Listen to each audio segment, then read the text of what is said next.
नांदेडच्या नायगाव तालुक्यातील हुसा या गावात श्रीकृष्ण द्वारकाधीश मंदिर कलशारोहण मूर्ती स्थापना संगीतमय श्रीमद भागवत कथा आणि श्री पंचावतार उपहार निमित्त उत्साह नगरीत संत महंतांचा मेळा भरला होता।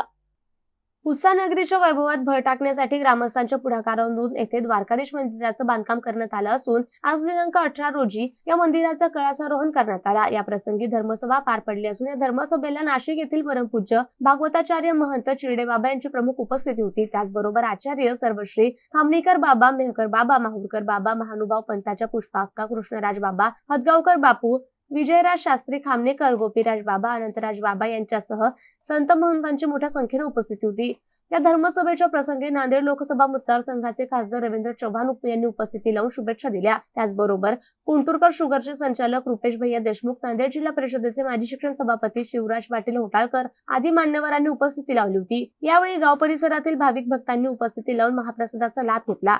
हा कार्यक्रम यशस्वी करण्यासाठी नियोजन समितीसह गावकरी मंडळींनी मोलाचे परिश्रम घेतले। Gangadhar Gangasagare, MCN news, Naigaon, Nanded. अध्यापक महंत रमेश शास्त्री विजयगावकर आज या ठिकाणी श्री द्वारकाधीश मंदिर उद्घाटन, कलशारोहण तथा मूर्ती स्थापना, त्याच अनुषंगाने श्रीमद भागवत कथा गेल्या 7 दिवसापासून या ठिकाणी संपन्न झालेली आहे। आणि आज या ठिकाणी सर्व मानव पंथातील ज्येष्ठ आचार्यांच्या उपस्थितीमध्ये धर्मसभा संपन्न होते आहे। गेल्या अनेक वर्षापासून या ठिकाणी या हुसा गावामध्ये एक मंदिर व्हावं अशी संकल्पना आदरणीय परमपूजनीय आचार्य प्रवर उद्धवमुनी दादा शेवलेकर यांची होती आणि सर्व गावकरी मंडळींनी एकत्र येऊन हा निर्णय घेतला आणि बघता बघता काही वर्षामध्येच हे भव्यदिव्य असं मंदिर या ठिकाणी उभा राहिलं आणि त्याचा आज सुवर्णक्षण म्हणजे कलशारोहण संपन्न झालं। मानोबा पंथातील ज्येष्ठ आचार्य कवीश्वर कुलाचार्य कनाशी निवासी खामणेकर बाबाजी, कवीश्वराचार्य माऊर पीठाधीश माऊरकर बाबा, कवीश्वर आमनाय आचार्य मेहकरकर बाबा आदी सर्व परिसरातील सर्व आचार्य मंडळी या ठिकाणी उपस्थित झालेली आहे।